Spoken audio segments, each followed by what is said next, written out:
And welcome back to the hottest marriage show in our neighborhood. It's I, John D, and Kanika, aka Do, and Too Much Podcast. Yes. Glad to have y'all back. Those of y'all missed it, we were talking about attributes of a man or characteristics or responsibilities. In this episode, we're going to discuss our opinions. These are just things that we've gathered through our experiences and the relationship that we've created, and feel like we can kind of like break it down in our perspective, and hopefully that everybody can take whatever they can as a way to help them grow, because, you know, we didn't have this stuff growing up, and, you know, we were just trial and tribulation. So we're just trying to, regurgitate our experiences best way we can for you guys. Yes. And so the last time we talked about men. So now we can talk about, what do you think the roles and responsibilities of women are? Yes. Also keeping in mind that not everybody believes in gender roles, but just for us, this is where we are. So I'll start with the women. Uh-huh. So it's going to sound like a replay of yesterday, because I believe women should be providers. I believe that I remember having a conversation with Dallas, and Dallas was like, if I could make enough, I wouldn't have a problem with my wife being at home. It's like, but if she wants to work, I don't think, I will cook. I hope she doesn't ask me to clean. He was like, that's not my strength.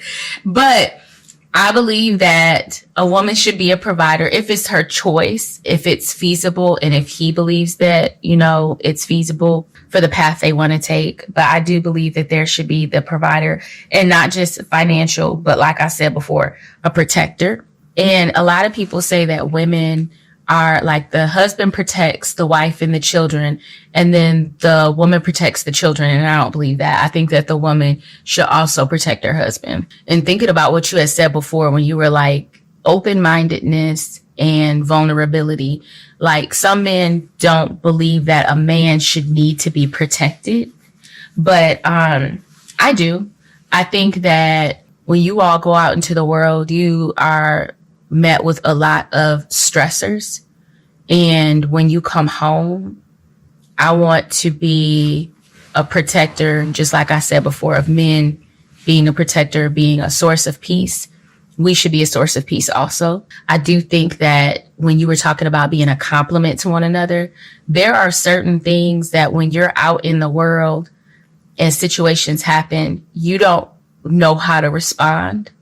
Just like this week when we were talking about somebody saying something you were like, well, they shouldn't have said that, but you didn't know how to respond initially. And then when we talked about it, you were like, okay, I need to talk to them and be able to express that to them. I think that women should be protectors, and being able to, when you come home, you're in a peaceful space. And when you're stressed about something, we can be able to take care of that. I think that there's even a time where, you know, you had felt uncomfortable speaking up about something, which isn't really you, but you didn't feel comfortable speaking up about something. You remember in Atlanta with a contractor? Mm-hmm. And it really made me upset that someone was mistreating you and taking your trust and your niceness for granted. And when he went out of town, I called that person and I told him he better be at that house this weekend. And before John lands on Sunday, his job needs to be done. And the guy was telling me something. I said, did the check clear? And he was like, yes. I said, well, the job isn't done over here. So then that means that you need to get here and get it done. He shouldn't have to talk to you about it again. And in that case, John is like, his friends are his family. And he will let some things go for the sake of the friendship. I am not that person. And now this was then. Yes. Yeah. And sure. so in that case, I felt like this is a moment in which he's not comfortable, but he's also not being treated fairly. And then I became protective of him.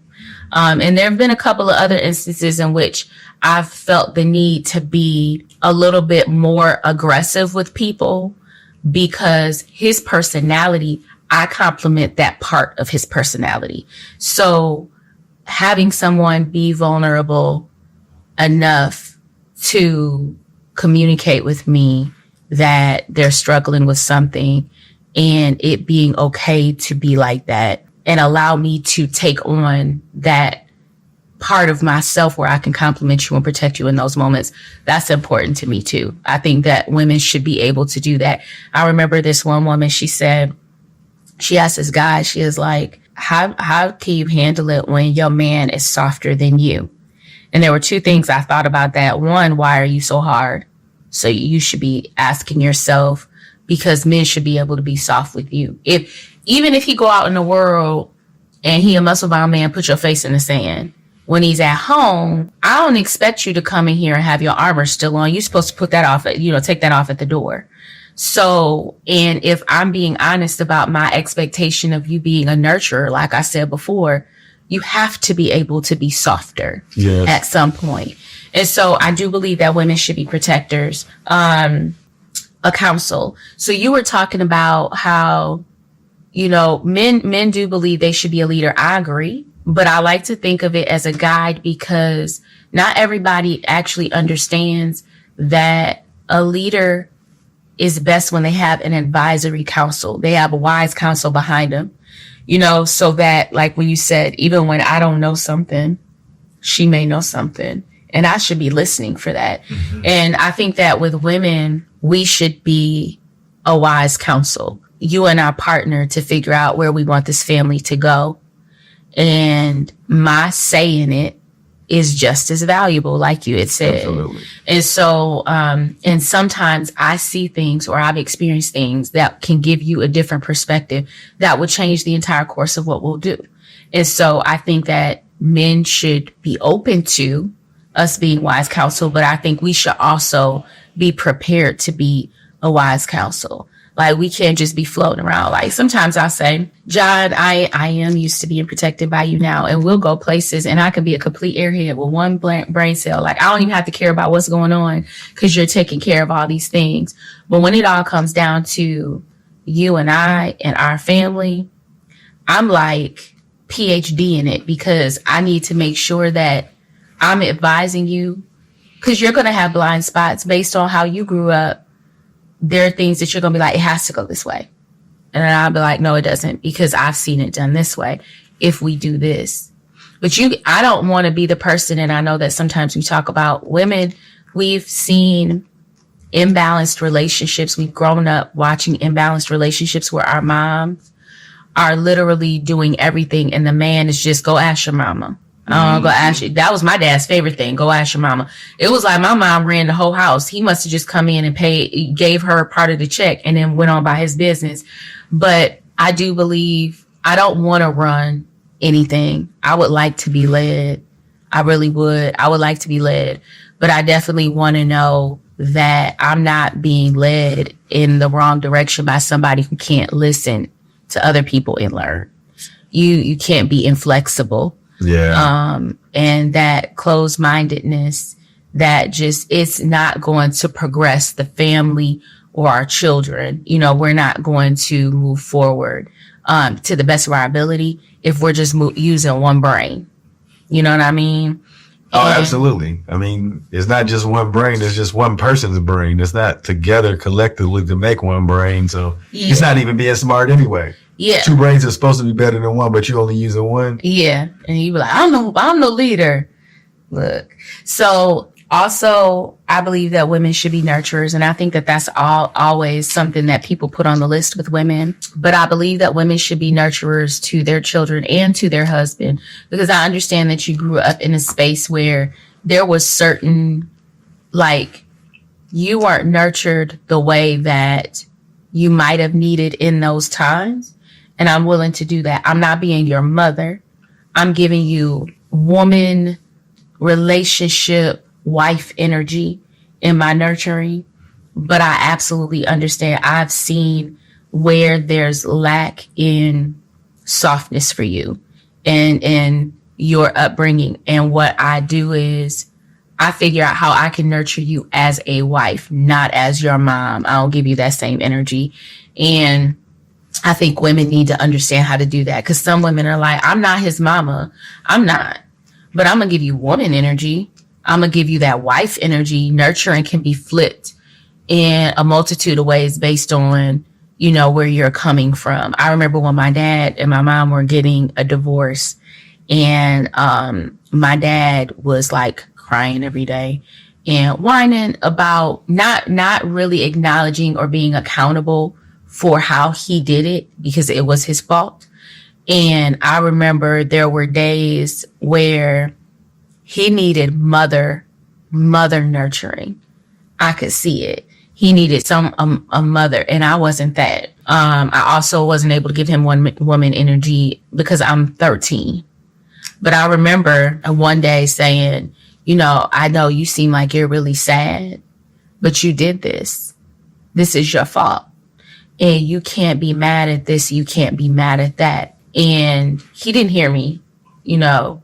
So the next time I was like, this is your fault. And then I like stormed because I didn't want to deal with it anymore. But I know he needed that. And he never found it in a wife energy to be able to fix those holes. But I think it made me extremely sensitive to yours. And then for me, it was really trying to focus on how to not be your mom, but how to be a nurturing wife. And I don't think that everybody sees a nurturer in a wife perspective. They only see it as a mothering nurture. And I don't think it has to look just one way. And the last one is also understanding that we're role models. Just like I said, with men, I want Day to be able to see I can take out the trash. I want her to be able to see that I can talk to contractors when they come to the house to talk about things or what have you. But I also want her to see me operate in every aspect. I want Dallas to be able to see a woman operate in every aspect, to know that he's supposed to have a wife that can think and be able to advise him also. And so all of that stuff, I do see that. So what about you? What do you think? You know, I often just think about the things that you've given me that my mother didn't give me, but I know that I'm a lot more handicapped than a lot of the men that I've been around. They had different kind of mothers, not so good to really good mothers, but they all had this, I don't know how to explain it, but my opinion when it comes to things like this is difficult because you've given me my canvas of what I think a woman probably should have. So, but I can say this. While I was thinking about that part, I was thinking about all of the women that I've interacted in my years. All of you got this same message as far as you guys do want to be happy. Mm-hmm. You know, you want, I don't want to say want to be heard, but you want to be just as important. You're willing to take the back seat for them to find whatever they're looking for, but you're not going to look like an idiot doing it. Mm-hmm. Like, it's like you guys have this. If I really sat down, I could really write down a list, and I don't think a woman would disagree. And then the man, that's why I say it's our fault. We kind of just, if we're not open-minded, we can't even accept the gifts that a woman has for us. Like, that makes us, that's why I say I can see the canvas that you've given me of the breakdown of the woman, mother, nurturing type thing, the energy. I think that a woman's going to have to, if she's not an effective communicator, it's tough, but she's going to have to be patient. She's got to know that she's leading this man to a degree, because this man is not complete by the time she's found him. Like we grow. Well, I grew into the man I was with, becoming with you, but I still believe even if I was this man, you would help me continue to grow because you give me eyes I can't see by myself by our conversations. So a woman's going to have to be patient for the man to develop some type of maturity. And I don't know what the abuse that man has got, but they do have the choice on what abuse they want to deal with. Like whether it's physical, verbal, I guess just whatever the bad characteristics of the man where they hadn't grown enough to remove. It could beat up a woman. Mm-hmm. You got to know your tolerance of what you're going to get beat up by, because you don't want to go through this battle and it's not worth it. Yeah. So, but you have to be patient still, but you have to be smart enough to know what battle you're going through. And if it's something that can hurt you, if it's something that could compromise, make you a different person, you don't need to be with that person. Like if you become a different person and you don't like that person, then that should be enough for a woman to know that this person doesn't deserve my patience. That's true. Because sometimes you're going to have to grow up together, grow into these people together. But everybody got a threshold of what they can take in that growth. Like, this is too much. This is outside of my league to be able to help and be able to know when to walk away. But I have one person I was talking to recently, and they're like, I've already been here 9 years. I was like, like, then where? Like in their relationship, and they're like, it's not fulfilling. It's not hitting the mark in what this person should be doing or how they perceive this person should be performing in the relationship. And they're like, but I've been here 9 years. I was like, okay, you want to be able to say I've been here 19 years, I've been here 29 years, and you're still not going to be fulfilled. Like, it's interesting when you say that. You have to be honest with yourself about whether or not this is something that you will say, I'm willing to give my patience and work through this or not. That is the ultimate key. And I think in her trajectory of if this is going to be a successful relationship, did she really put those things into account? Because a lot of times I don't think women know that they have time. They don't have to make a decision immediately. They're just like already to the end. And it's like, does this person even deserve your patience? And then what's so crazy? You give the wrong person your patience, you may not give it to the person who deserved it. Yeah. And that's what I said, but most women don't know that. So maybe hopefully they know like the messaging is just all bad. I will say, I think a woman has to be more upfront about her boundaries. She has to stand on them. Like a man that respects her won't cross them on purpose the second time.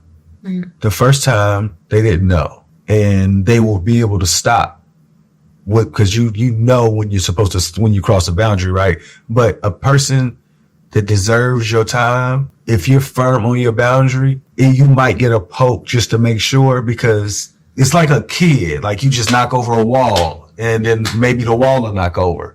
Mm-hmm. So it's almost like we're taught to just keep trying. But I feel like sometimes women are probably exposed a little more, and then they're compromised early. Like they think this is just what I'm supposed to go through. Mm-hmm. You remember, I can't think of the comedian. She's really good, black lady. And she said that she was having sex with guys. She's gay, and she's like, she was having sex with guys thinking that maybe it was going to be fun at some point. Oh, Sam Judy. Yeah. She's like, I was just doing it thinking that, hey, everybody else doing it. Like, maybe it's going to kick in for me. It's going to kick in. Yeah, but so if it hurts you, you should be able to tell the man no. Mm-hmm, mm-hmm. And how he responds, if you feel safe the way he responds, then it's probably a good go. But if there's anything that make you feel like, oh no, that's a no. Well, you're going to be teaching this man to act like the way you think he's supposed to be acting. Well, and that goes with this one woman. She said her nephew was like, I asked a girl if she would be my girlfriend, and she said no. And then the aunt said, so you know what you need to do now, right? And he was like, yeah, just keep trying. She said, no, you need to stop. This ain't learning a math problem. Like, keep trying. It reminds me, like when we were talking to Darius, it was like, look, if it's not an enthusiastic yes, it's a no. So yeah, look at that message that we're taught. Like, you can't be quick. You don't give up. Like, hey, don't give up. This is like, dude, this ain't learning algebra. Don't give up. Believe her when she says no. And also believe her when she was like, yeah. Like, it's a no. The check this out. If she says no and she's playing, you'll find out. But see, she's probably serious though. No girl is playing with you. No, like stop. I'm like, no, I wouldn't mind if you would stop for real. Thanks. I appreciate it. But yeah, I think that then there's that messaging too. And then girls learn that, there's a lot of bad messaging, when a boy picks with you or then he likes you. What? Okay, no. But then that'll teach you. Yeah, it's a lot of weird stuff that I can say are sayings that I've heard time and time again that it's like, that's not right. Like what? Like, boys will be boys, or if he hits you, he likes you, or, those types of things. But that is the truth though. Like the thing is what you're missing is that boys can't communicate well. So they're using their hands to represent, this is how much I like you. And I'm saying this because I'm watching it. If I say, hey, she's going to like you if you stop hitting her more. True. She doesn't like you hitting her. There's nothing about it that she says, oh, I hope he hits me harder next time. So watching these young men that don't know, I say you don't know how to communicate. I see them making more of an effort. So when I say that, like these girls don't know how to say, hey, I may like you, but the way you're hitting me, they don't know how to speak like that. Well, and so what we're talking about is girls in elementary, because what it translates into in high school, or what it can translate into. I had a boyfriend who used to hit me in high school. And after he would be crying and he'd be like, you just don't understand how much I love you. And then it was like, he was reduced to tears. And then I'll be like, he really loves me. He just can't. So looking back at that. And I was in my ass whooped. So it's like, and it wasn't like I was getting beat down, but I was definitely getting shaken. I've definitely been hit before though. And the messaging of, I've heard battered women say, he really loves me though. He only does it because he really loves me and I just can't. And that messaging, to me, the danger of giving that message to a young girl who's only able to process so much of the idea and then it translating into years to come and not getting someone to correct it and give more instruction. Because, when you tell a 3-year-old something, the instruction looks different or sounds different than when you tell a 13-year-old, because a 13-year-old has a different understanding and a 23-year-old. And if I only got this message when I was 6, that this is out when I'm 16, nobody has revisited and said, oh no, but he ain't supposed to be beating you down. No, he shouldn't be shaking you. He shouldn't be throwing you down on like none of that. Nobody revisits those messages later. Well, it's because like, I guess a lot of this stuff, it just depends on the parenting. It does. But that's why I'm saying to you, like, even if you say it's because they don't know how to communicate and, hey, it would be better if you didn't hit her because, blah, blah, blah. I'm saying that the message we're not updating their knowledge base in that area as they get older and can understand more complex situations. So, yeah, so if women, that's why I said, like, they need to be able to be firm on their boundaries. That's not acceptable. Yeah. Like, no woman should be verbally or physically abused. Like, I don't want that to be the case. Yeah, for sure. Like, I agree with setting the boundary, but I just wanted to make sure I pulled that part out to say, even though you say, no, I think this really is true but we need to make the distinction of when you're 6, that might be true, but when you're 16 and you're hitting somebody, it doesn't mean that. Well, it should not hitting hurt. Is different. It's not like, and then running. I don't like that either, though. Your hands are heavy. I was like, dang, what did I do? The point is, update the message just like the software on your phone. Like, oh, yeah. For sure. You need to understand that what I taught you here, it doesn't translate when you turn 10, 11. It doesn't translate when you turn 21. But we don't revisit the message. So I guess hopefully this could be an outlet where young girls understand that that's unacceptable. It's not ever acceptable. Yeah. You have not ever done anything enough to deserve any of that. No. Like if you did something, it was by accident, you deserve to be forgiven. It was an accident. But the things that happen, yeah, you guys have to, I hate that anybody would have to go through that. You know, any type of relationship where any party feels like this is acceptable or not, don't even think it is acceptable and you still participate in it. Yeah. And that just sends a horrible message to anybody who knows that is happening. Yeah. As far as, let me see if it's another thing that I feel like I think women, I said patience, setting boundaries. And I feel like women have to know that men have blind spots. Like there are things that we think we know. And you may like, my dad didn't do that. My dad did it this way. Like you have to know that we have blind spots. And if you introduce some new material, be careful on how you deliver it because we're so stubborn that we'll ruin something when you're trying to help. Mm-hmm. So you have to be more open-minded with knowing that we have blind spots and we have these bad behaviors that we can't accept good information when we hear it, you know, and I know that is a lot to consider, but I feel like if women did know that, it's like a pre-planning thing. If you're going to do it for bad habits, why don't you do it for getting him to be the best he can? Because he definitely wants to do the best. He just doesn't know how. Well, you know, I guess in looking at all of the characteristics that we've been talking about, it takes me back to something my mom said. One, when we were talking before, and I said the man really makes the decision. He proposes. He makes the final decision on what relationship is going to move forward into marriage. The woman, she can accept or not, but he's setting the tone. Mm-hmm. But also when it comes to the woman making the decision, keep in mind, how do you really want your life to look in the end? And is this man, does he have the attributes that are going to allow you to get there?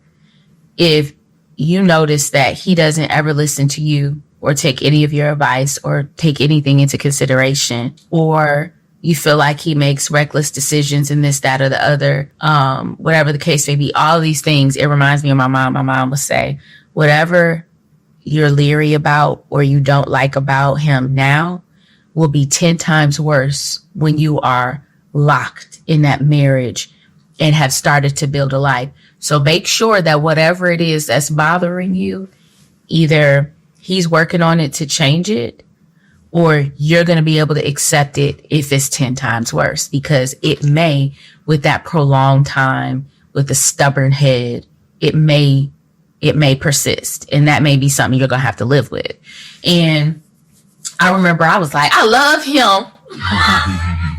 whatever is it. I mean, and there were really things that I wasn't realistic, and I wasn't honest with myself about. I don't think I even looked far enough ahead to say this is what I want in a marriage, because I didn't grow up seeing partnership in raising our family. I saw my mom as the manager, the executive, the executor, you know, it's so I don't think I knew what I wanted to be able to say, can John take me there? Because if I would have been honest with myself where you were at that time, I would have been able to say, he ain't even interested in going in that direction. And then you're, like you said, you were stubborn in the beginning and you thought your way was the only way. And so my thought that I would be able to be a counsel to you, that wouldn't have been the situation. I wasn't mature enough. Yeah. And I think that's, even though those things that I see now as this is how I would want a man in my life, she was like, whatever you don't like or whatever you don't see, it's going to be 10 times worse. I never had a real idea of what that was supposed to look like or what I was risking. And I know, like, you would say things like, you're really smart. And so I felt like you were a really good person to have a family with. But like, it didn't go any deeper than that, you know? And oh yeah. Because I didn't know. Like, to me, I can tell you when I was saying it, I was just like, okay, I guess this is what life is. Almost like we're just in the rat race or the hamster wheel of this is what, yeah. Now it's way more intentional. Yeah. I'm glad that we got here. On the long route. It definitely wasn't no shortcuts being made to get here. But I really hope that how we look at it, we're making it second nature for our kids to, like, they don't have to go seek out this idea. They go into the world way better than us because they already have that perspective of what it's supposed to look like. Like, we literally had to find this. Oh, yeah. Yeah, we had to find it through trial and error. So hopefully we're putting some good people out into the world to find to be solid partners for somebody else, and hopefully find people who are willing to be good partners too. Yeah, I believe the universe attracts what it's supposed to attract, and they'll get who they're supposed to get. And I think that we're creating a healthy presentation of a relationship. Yeah. I think that in my eyes, although they don't have that excitement that, we had when we were younger, their baseline of happiness, to me, I feel like is way happier than I was when I was growing up. So hopefully, they can appreciate that they didn't have, like parents that were at each other's throats regularly, seeing behaviors that could potentially say certain things are acceptable. And as parents, we didn't even know that we were passing these things on to them. Mm-hmm. So, we just keep finding ways to improve. I think, when they are lucky enough to find somebody to help them grow in different ways that we can't, that they'll appreciate the route we did by raising them. I feel this relationship we have, I'm proud because I just feel like when you're happy, you enjoy life more. And I feel like the kids are happy and the product is better. I hear you. Less distractions. I gotta go home, man. I was trying to get out of the house for real. Yeah, that would probably, I would hope that women would carry those where this will protect me. And if I did this, it's less likely for me to end up with the riffraff, and same thing with the thing that's named for men. I feel like if men approached it the way that I'm thinking now, they're less likely to be bothered by their decision making later. Mm-hmm. But it requires an intentional type of, I have to do better. I can't just hope that it happens. Because all of these mistakes that people don't want to consider mistakes because this is God. God didn't tell you to do that. Oh, I love that. God, yeah, sometimes we do stuff and then we say God did it because that's what we want. Yeah. And or we find the things in it like, well, my sign works well with a Gemini. So, or, we're both Libras, but, I love a Cancer. You be like, okay.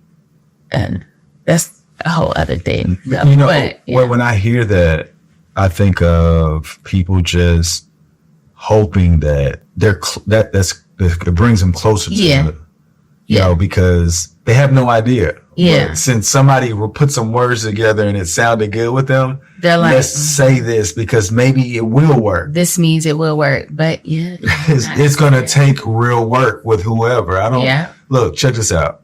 Whether you're an Aquarius, a Sagittarius, whether you're 2 months apart, I will say you should not be more than probably 3.5 years apart in age because it makes it really difficult with the things you discuss after a certain point because you're in a different place of growing up.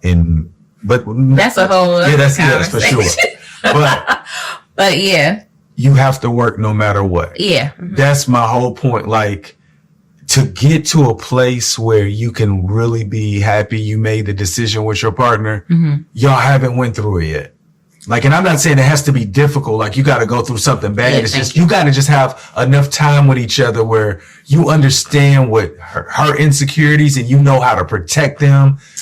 You understand, why she acts the way she acts because how she grew up and she didn't, all of the things, all of our flaws came from somewhere else. And it's up to us to be able to say, hey, this is a flaw. I'm working on this. And when you get to that point, your mistakes look different. Yeah, I appreciate you coming back and saying that because a lot of times people talk about how Black women feel like they got to hurt in order to get love. You don't have to have a horrible experience that you endure to have this relationship. And then that means that everything is going to work. Like, it just means that when we're talking about it's work and learning each other. Yes. Learning where each other has been hurt, where they need to heal, and being okay with that and working with them through it. It doesn't mean that you have to be struggle through the relationship to keep it together in order to be it's gonna be better because I need you to just endure. That's not the message. Yeah, that's not. Yeah, please. Yeah. I'm glad you said that also. When I say work, I'm just referring to the actual interaction. Just like the work that you developed a best friend when you were younger. Y'all saw each other all the time. Y'all hung out. Y'all called each other, or you sent messages. Like, you knew how they thought, except it's a different one because you actually live with this person. So it's way more moments that you guys can like surpass a best friend relationship. Yeah. But you have to be intentional with it. And if you're not, then there's no way you can get here. Yeah. Like, you have to do that part. You have to know why they feel that way and why you shouldn't do it again. And once you understand that, like, the relationship it shifts in a way where you feel like this person is always going to protect me from that feeling because they understand. Mm-hmm. But if y'all don't talk enough, y'all don't understand enough each other to protect each other. Yeah. Yeah. And that is the work I'm referring to. I like how you likened it to a best friend because people, they can vibe with that. Oh yeah, I spent all the time like we did, but we don't think about that with our relationships. And we really should put in way more work in developing our friendship with our partner. For sure. Because we got to be with them 24/7. You ain't with your best friend 24/7. No. And that's why I said, like, yeah. And that's why I said, like, if people really took advantage of the time they have with each other, like, they would learn so much more. I think they would enjoy moments more, instead of like waiting for occasions or waiting for a holiday. Like you could really enjoy each other every day. Yeah. But they have to believe that it's possible. Mm-hmm. And nobody really shows that it's possible. That's true. Because we out here faking it. We only do this once a week. You are dumb. Anybody want to give a shout out before we get out of here? Give a shout out to my mom, the one who taught me what I shouldn't want and what I should want. And she's always, every time I talk to a friend, I'm always bringing up something. Well, my mom said, and I realized my mom is like a little guru. She got all kinds of little sayings that had I listened, this wouldn't be here. Well, had I listened, a lot of things that went on with me might have gone in different directions. But I definitely pull from her wisdom every day now. So shout out. Shout out to anybody that's just working on themselves for real. Like, even if you like haven't really started, but it's on your mind, you're trying to figure out how to do it. You just start with one thing. You just do it every single day. Just, you know what you could do? You just brush your teeth better, but do it at nighttime so that when you go to sleep, all of the bacteria from all the food that you ate is gone. So your mouth is going to be a lot cleaner. Your teeth are going to be stronger. Protect your teeth at night. Do that for the rest of your life. I guarantee that your teeth will last longer by participating in this one thing. It will change your life. And the reason why I believe that, because we go to sleep without brushing our teeth most of the time, and we got all the stuff in our mouth still. So if we cleaned it out, I think that our teeth would last longer. I bet y'all didn't think that was gonna be the ending lesson. Well, the lesson is just, I want you to do something every single day so that you can see the fruit of it later. Okay. And like, since you should already be brushing your teeth at night, but if you're not doing it, do it. And I promise you'll start incorporating other things. And guess who's benefited from it? You are. That's it. You just start doing one thing at a time. Y'all make today better than yesterday. Don't worry about anything you can't control. GATA. Get after that action, or that action will get after you. Be great on purpose.